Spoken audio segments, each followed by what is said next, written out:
because it's Yes. just we're not watching this person in a movie. Tom Cruise is great, but you know it's Tom Cruise. So I like when I don't know some of these actors and I can just deal with them as characters. And I felt like that with this movie. Absolutely. I think, also if you have like a character-driven movie, then it's okay if you've got Nicole Kidman in it, say, and because, with someone like Kidman, you can't take your eyes off of her. But like I say, if it's a character-driven movie, then it's fine if it's someone like Nicole or Charlize or whoever. But when it's like a movie like this, where it's really about like more this little story, then yeah, I don't want to see actors that's going to like kind of distract from what's happening. And I mean, it was like, what was cool about Devil is it's got this kind of long and slow, it's a slow burner at first, like it's got this build up, but it also moves quite fast because it doesn't keep us with the five in the elevator for too long. It switches between the security guys and them. So yeah, you don't get bored of them. Yeah, no, absolutely. Yeah, you're right. I kind of wanted to learn more about most of these people. And my biggest question, what do you think Sarah's game was? So there's a scene where she accused the salesman of touching her butt. And then there's another scene where she had Bokeem Woodbine drag Logan Marshall Green back into the elevator. So she wasn't the devil. She wasn't instigating. What was her end game in here? Was she kind of a manipulator because she bounced between sides a little bit? Was she actually bit? Did the devil bite her? I think the devil did bite her. Oh. And I think she was like legitimately freaked out. Yeah, that was gross. Like, and actually also funny when everyone's like, bite? What? Did someone just bite her? Like, who does that? Can you imagine? Can you imagine getting stuck in an elevator, the lights go out, and someone bites you? Because she went. What would you do, Mark? What would you do? Wow. I would be a lot less rational than she was. I guess look at people's teeth immediately. Yeah, maybe that. But everyone show me your teeth. Wait, what? Oh, wouldn't that be horrible? You just get bit? Yes, that would freak me out. No, that would freak me out. Because But she was. Wow.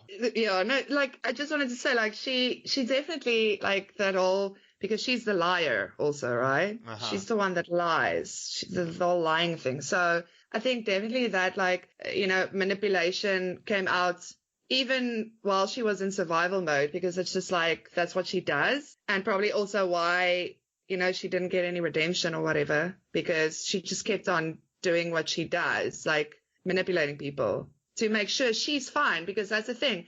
It was very easier for her to pitch the guys against each other so that everyone gets off her back, because like one point everyone was thinking everyone else was suspicious. So yeah, she just used everyone else to get the attention off of her. All right, I got to watch it again now to see her. Yeah. Watch it all over again. Yeah, that's what manipulators do. And then what about the scene with Bokeem Woodbine, who plays Ben, the guard? There's a scene where they're talking about they're trying to close someone's eyes. And he goes, yeah, that doesn't happen. You can only do that after a few hours. Is that just common? Because he had assault, and then he put someone in a coma. So were they saying he had killed somebody or had been around the bodies? What were they saying about that? Because I didn't know that. Yeah. No, I actually laughed at that line. Was funny for me, actually, because they just put this in here to create more suspicion or whatever, because that felt like almost a nonsensical line almost, because they already said this guy, he beat someone up, but the person didn't die. Yeah. So why would he now like say exactly this thing about the eyes? I also didn't know that. I always laugh with that line because it's a weird one. It's like, now you're just like trying to pull us here, like with the audience, the writers poking us. That's a poke, isn't it? For sure. Yeah, I think so. I think it's not a perfect movie or anything, I think there is a line here, a shot maybe here that they could have done without. But I mean, it's so few. Like, I still love the movie, don't get me wrong. But yeah, I think that was one of those lines where, oh, okay, really? Okay, sure. Interesting. I don't think they could have cut anything more. Because what's the minimum for being released in theaters? Because this is 80 minutes. It makes me so happy. 80 minutes. How happy were you is that bad? Were you happy to see an 80-minute movie? I mean, listen, we've talked about Doctor Sleep and how we can't get enough of that. That's the kind of movie where you want 3 hours, 4 hours. But I mean, every story is different. And this little story doesn't need 2 hours. It doesn't. No. Like, I think if they stretched it, sure, you can get into the characters and really like, climb into them and stretch them out. Rather leave me wanting more than leave me, I actually like got bored of this and wish it was over half an hour ago, you know? They were thinking about doing flashbacks, but then the director wisely just said, let's just keep it to being in the present. There's there's one flashback that I think is really needed. There's one. But Yeah. other than that, I mean, I like that too. I like when I think this movie, you can learn about the characters just by their actions. So the scene where the salesman says hanging tough, and he's like, are you starting to fight with me? Then he backs down immediately. I don't know if you remember that. Yeah. And then he lets the devil go first in the elevator, but then he tries to keep the guy out. Little actions taught us a lot about them. So I guess we don't need to be told about that. And there were 3 deleted scenes. So there's one with the guy selling mattresses, and he's really good at it. There's one of the devil being racist at a bank. And there's one of Tony going to get his tools. It was smart to leave all of them out, but...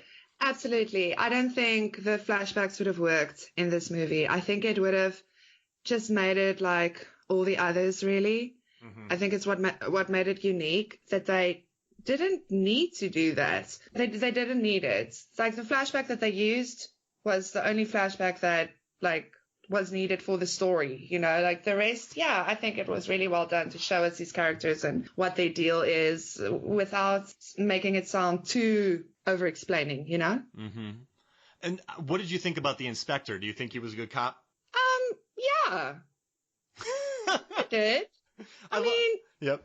I think he was thinking it's going to be a slow day. Yeah. No one was prepared for hell to rain down on them. I mean, getting stuck in an elevator ever been so exciting, I mean, getting stuck in an elevator is actually pretty mundane. It's not very exciting. It's like, hang tight, we'll get you out, whatever.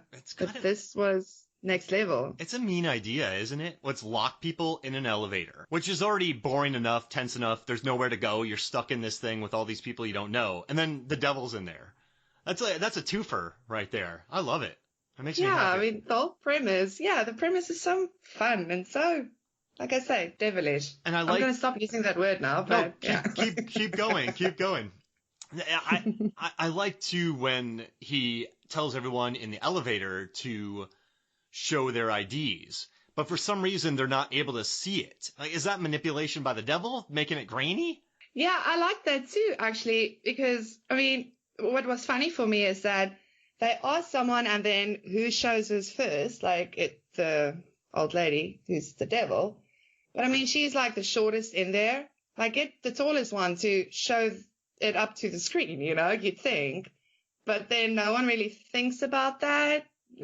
You hear me? I went on a really weird thing where if I was the cop, I would have just made them spell out their names with like numbers. So my name's Adam, so you show a 1, that's A, and then a 4 for D. Oh wow. That's so That's so nerdy that I'm thinking that. But I'm like, you know what? If I'm ever a cop and a detective and I'm dealing with this situation, I'm going to do that then. That'll make sense. I like that. That could work. That could totally work. But yeah, I definitely think like she manipulated them with that whole thing because again, she's the shortest as well. And I would be like, yo, tallest guy, you're up. Hold it to the camera, Uh-huh. But apparently nobody thought about it. But I think she made them not think about it. That's the fun part if you're like dealing with the devil. I mean, anything can be true or like, manipulated really. The devil controlled the elevator too. It just stopped it, man, and then controlled the microphone. Exactly. And then failed. Do you think the devil went in there overconfident? I mean, I can't see the devil not being confident. Oh yeah, that's right. Yeah, you're right. I mean, it's the devil. What'd you think about the representation of this? Because what the directors wanted, they didn't want they kept out a real religious tone, and they wanted something that we can relate to in our lives, secrets that we have or addictions that we have that I hide from everyone I know, and I can't call anyone back because of that. That's the work of the devil, in my opinion. So they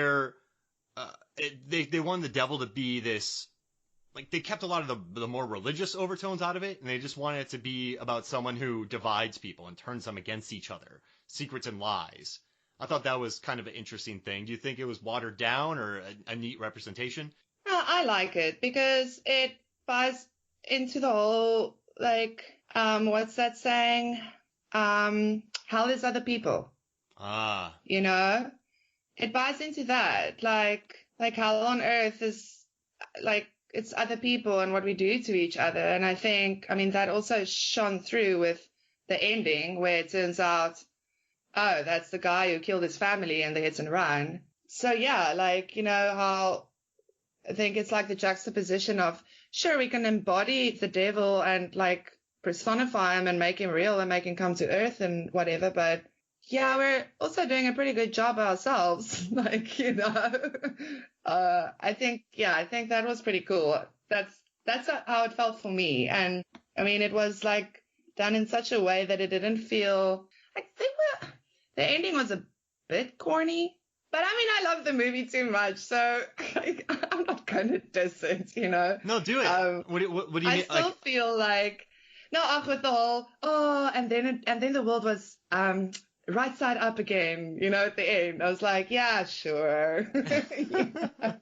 Sure, if only. But yeah, no, I mean, I like that, you know. Like, there was some religious elements, but it wasn't the only thing. It was more than that.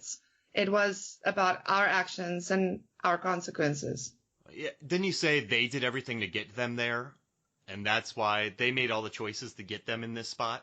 Exactly. Is because Ramirez knew everything. I know I'm just bringing, like, I just thought about this. Could there be a yin and yang? Like, he's the counterbalance to the devil, where like, if the devil sets this up, then there needs to be someone there who can fight against the devil? I mean, I'm asking some big questions here. You are. I mean, it could be, but also, I mean, at the end, the guy gets saved at the end because he repents. That's really like a very easy solution. Yeah. Or a very easy ending. Like, he confesses, knowing that he's going to jail, confessing. So it's not like it's not small change or anything. Like, he knows cops are listening.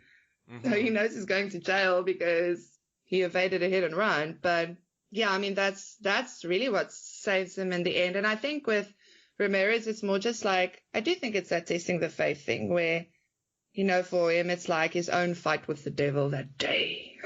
Oh, I want to see a sequel where he does it again. I like Ramirez. I'm a fan of his. I thought he pulled off the dialogue too. Because, you know, yes. all right, so I know this is not a Shyamalan movie, but it has the kind of vibe of it, maybe just a little bit. And he pulls that off really well. That earnest. I thought so too. Yeah. And I thought it was pretty the earnest, exactly. That earnest, like, whole, his demeanor. It worked. And I'm happy that Dowdle directed this because Shyamalan said that he added some muscularity to it. I think the M. Night version of this would have been much more subdued. And I like what he said, the more muscularity to it, the not as monotone dialogue, the extreme close-ups, the movements, the sound design, the mix. It's much more aggressive than anything M. Night would have done. And I'm kind of happy. I'm happy he didn't direct this. Yeah, and I also read that he was really so happy because, like, Dowdle was like, yeah, okay, he's going to direct this thing now, but it's Shyamalan's work, so he's probably going to, like, want to be involved a lot, like, be one of those producers. And apparently not at all. Like, Shyamalan was so happy with what they did. And that's also pretty cool. Like, you know, just, he was so fine to allow these people to take his story and do what they wanted. Like, that was literally his goal and why he did this. But then also to be so happy with how they did it. Because, yeah, you're definitely right. If he directed it, I think it would have had, a different feel. It's only a different feel. And he was only on set for the 40 days, which I like. Yeah. And he called himself a goalie. He's like, you guys do all the scoring, everything, you do all the work, but if anything gets past you guys, I'll help block it and help you out.